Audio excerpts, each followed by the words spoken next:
Donc, comme vous le savez, il est extrêmement compliqué de faire des essais cliniques dans les maladies rares, puisque les effectifs de patients sont très faibles. Donc, compliqué de faire un essai clinique pour pouvoir mettre en place un traitement médicamenteux et obtenir une AMM. Ce qui fait que vous vous retrouvez avec beaucoup de prescriptions médicamenteuses que vous donnez pour vos patients qui sont hors AMM, enfin ce que l'on peut qualifier de hors AMM. Donc, comment connaître les traitements? Bien sûr, la bibliographie, les PNDS, qui sont les références pour les maladies rares. Et comme j'ai pu l'entendre en écoutant certaines de vos réunions de concertation pluridisciplinaire, ce sont les échanges entre vous sur la mise en place des différents traitements. Mais il est quand même essentiel de pouvoir référencer tous ces traitements qui sont mis en place pour les maladies rares. C'est pourquoi, dans le cadre du PNMR 4, la DGOS et la DGS nous ont proposé de répertorier tous ces traitements hors AMM qui sont mis en place dans toutes les filières de santé maladies rares, dans un très joli tableau qu'ils nous ont donné, pour référencer tous ces traitements en faisant des couples maladie-traitement et en répertoriant différents items qu'ils nous ont proposés. Donc 11 items qui sont les caractéristiques des traitements et également des pistes qui sont explorées en vue de régulariser la pratique ou d'enrichir les données qui sont disponibles sur l'efficacité et la sécurité du traitement. Donc des items sur le repositionnement ou le cadre de prescription compassionnelle, s'il existe des registres qui sont déjà prévus pour répertorier les patients qui suivent ce type de traitement. Alors, ce fichier permettait de formaliser bien sûr ce recensement, de partager ces données au sein de la filière de santé et de faire une mise à jour régulière. Nous, au sein de la filière, on s'est dit 172 centres, énormément de traitements, une actualisation annuelle, ça va être impossible de faire ça avec un fichier Excel. On va vous créer une jolie petite base de données pour que vous puissiez référencer tous ces traitements et surtout appuyer cette base de données sur des référentiels officiels. D'un côté, pour le médicament, la base de données Teriac, qui est une des bases de données médicaments utilisées en France, et de l'autre côté, pour référencer les maladies, la base Orphanet et la base HPO, qui référence les signes cliniques, que vous connaissez très bien maintenant, Orphanet et HPO, puisqu'elles sont aussi utilisées dans Bamara et dans le PFMG pour ceux d'entre vous qui soumettent des cas au séquençage des centres du PFMG. Alors, on a demandé quelques informations supplémentaires par rapport au petit fichier Excel de la DGOS et de la DGS, parce qu'on a pensé que ça pouvait être intéressant. Et il se trouve que puisqu'on avait accès à la base Teriac et que le point d'entrée que nous avions choisi était le nom commercial, il se trouve que dans cette base, tout est rattaché au nom commercial. On s'est dit, si on rentre le nom, on pourra récupérer de manière automatique à partir de Teriac certains items que vous n'aurez pas, vous, besoin de taper à la main, ce qui est quand même très pratique pour vous. Ça nous permet, cette base de données, puisque la complétion est automatique, d'homogénéiser les entrées et d'avoir toujours le même nom, écrit de la même manière, et de faire des recoupements ensuite, soit par DCI, soit par nom commercial, soit par nom de maladie, groupe de maladies, etc. Et bien sûr, de faire des extractions à partir de cette base de données. Nous l'avons prévu pour faire des extractions et remplir le fichier Excel que nous devons bien entendu retourner tous les ans à la DGOS et la DGS pour leur faire un rapport sur ces traitements. À quoi ressemble cette base de données? Elle est donc maintenant utilisée depuis fin 2022. On a tout d'abord une première page qui est le tableau de bord où on peut voir d'un coup d'œil l'ensemble des traitements qui sont répertoriés pour toutes les maladies par les centres de référence. On peut décider de sélectionner une partie de ces données, soit à l'écran, soit de l'extraire dans un tableau Excel. Alors on peut choisir de faire par maladie avec le code ORFA, par les signes cliniques, par centre de référence. On a plusieurs items qui nous permettent de faire des sélections ou éventuellement vous faites l'extraction Excel et vous faites l'extraction des choix autrement, c'est vous qui décidez. Comment on rentre des données? Alors jusqu'ici, les médecins à qui on l'a montré nous ont dit, bon, ça a l'air assez convivial, assez, voilà, assez facile à utiliser. Donc tout d'abord, vous avez un premier onglet où vous rentrez la maladie. On a préféré pouvoir entrer soit une maladie, comme vous pouvez le rentrer dans Bambara avec le code Orphanet, c'est une complétion automatique, hein, vous tapez les premières lettres de la maladie, on vous propose un code Orpha. Alors, dans notre base à nous, vous avez le droit de rentrer des groupes de maladies. C'est pas comme dans Bambara. Vous n'avez pas le droit qu'aux maladies et aux sous-types, vous pouvez rentrer les groupes.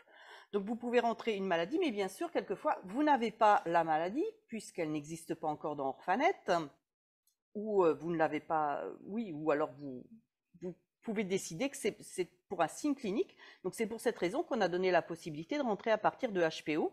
Donc vous pouvez rentrer un signe clinique, pareil, c'est également par complétion automatique, et vous pouvez rentrer un ou plusieurs signes cliniques. C'est ainsi que vous vous retrouvez avec soit une maladie, soit un ou plusieurs signes cliniques, soit les deux. Mais vous êtes obligé de mettre au moins maladie ou signe clinique. Ensuite, vous passez à l'onglet produit, toujours là c'est à partir de la base Theriac, le produit, toujours complétion automatique, vous rentrez le nom commercial, les premières lettres, et ça vous permet de rentrer le nom commercial. Normalement, dans la base Theriac, vous avez des prescriptions en France, en accès précoce, en accès compassionnel, et on a même trouvé le nom que j'ai un mal de chien à prononcer, le lériglitazone, que nous avons trouvé dans cette base Theriac, qui peut être rentré dans notre base de données pour l'adrénoleucodystrophie. Donc, complétion automatique à partir de la base Theriac et du nom commercial, vous avez tous les 8 items qui sont complétés de manière automatique pour le médicament. Et ensuite, vous pouvez compléter tous les items supplémentaires qui sont demandés par la DGS et la DGOS sur la situation, les centres prescripteurs, des références bibliographiques et éventuellement les pistes à explorer. Est-ce qu'il y a des registres en cours? Est-ce que vous voulez faire une demande d'accès compassionnel, etc. Donc, en termes de bilan, pour le moment, on nous a dit le temps de remplissage, c'est moins de 5 minutes par couple maladie-médicament. Jusqu'ici, les médecins nous ont dit que c'était relativement simple à compléter et de toute façon, ils peuvent nous contacter et contacter plus particulièrement Lokang qui s'occupe du médicament chez nous. Elle est pharmacienne et elle maîtrise le sujet et la base sur le bout des doigts. Depuis l'ouverture en novembre 2022, nous avons 8 CRMR qui ont initié leur saisie dans cette base de données, ce qui fait que nous avons à l'heure actuelle environ 130 prescriptions qui sont déclarées pour 83 spécialités, 56 DCI et environ 37 maladies ou signes cliniques qui sont déjà enregistrés. Donc, il faut savoir que cette application, cette base de données en ligne, elle a été développée pour nous, pour Brain Team, mais il y a déjà 6 autres filières qui ont contractualisé avec le prestataire et d'autres sont intéressés, nous ont demandé des démonstrations. Donc on se dit que ça peut... Voilà, c'est que ça semble intéressant pour tout le monde et ça nous permettra surtout d'avoir des bases communes puisqu'elles utilisent la même base et on pourra faire des fichiers communs puisqu'on s'est aperçu qu'il y a énormément de traitements qui sont communs en transversal, en interfilière. Donc quand on enverra nos fichiers à la DGS, DGOS, ils auront les mêmes bases de comparatifs pour les noms de maladies basés sur Orphanet et les mêmes noms de médicaments basés sur Theriac. Donc voilà pour notre base de données. Alors la complétion de la base, comment fait-on? Tous les centres peuvent entrer leur traitement ou ajouter leur centre à une prescription déjà enregistrée. Il faut garder en tête que cette base de données, ce n'est pas une base de données patient. C'est uniquement pour référencer les couples maladie-traitement. Donc ce n'est pas sécurisé pour les données de santé. En aucun cas, vous ne rentrez des noms de patients, il n'y a pas à rentrer pour chaque patient le traitement. Ce sont des généralités. Pour une maladie, en général, je donne ce traitement, cette posologie. Il y aura nécessité d'une validation par centre de référence pour une transmission à la DGOS lorsqu'on fera la transmission de notre tableau Excel à la DGS sur le niveau de consensus au niveau du CRMR entre le centre de référence, les centres de compétences, l'estimation du nombre de patients au niveau national. Bien entendu, vous pouvez tous nous contacter pour avoir une démonstration, créer un compte. On peut vous aider pour compléter la base. Donc, soit vous complétez, soit on vous envoie un fichier Excel pré-complété ou que vous complétez et avec votre aide, on complète la base en ligne.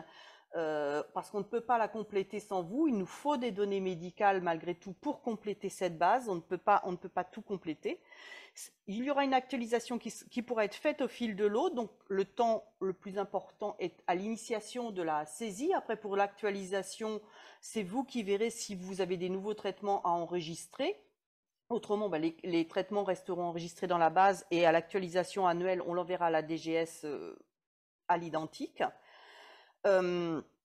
Et par contre, par ailleurs, nous avons fait une requête à la DGS pour laquelle nous n'avons pas encore retour pour que cet observatoire de traitement qui nous est demandé de manière officielle soit éventuellement opposable, comme le sont par exemple les PNDS, pour une prise en charge de ces traitements médicamenteux.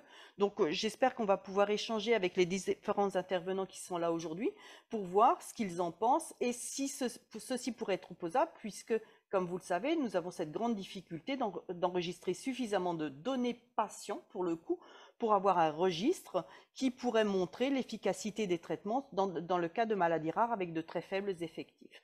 Donc pour le moment, nous n'avons pas de retour, mais nous espérons pouvoir en discuter avec la DGS, éventuellement la NSM, l'HAS, etc.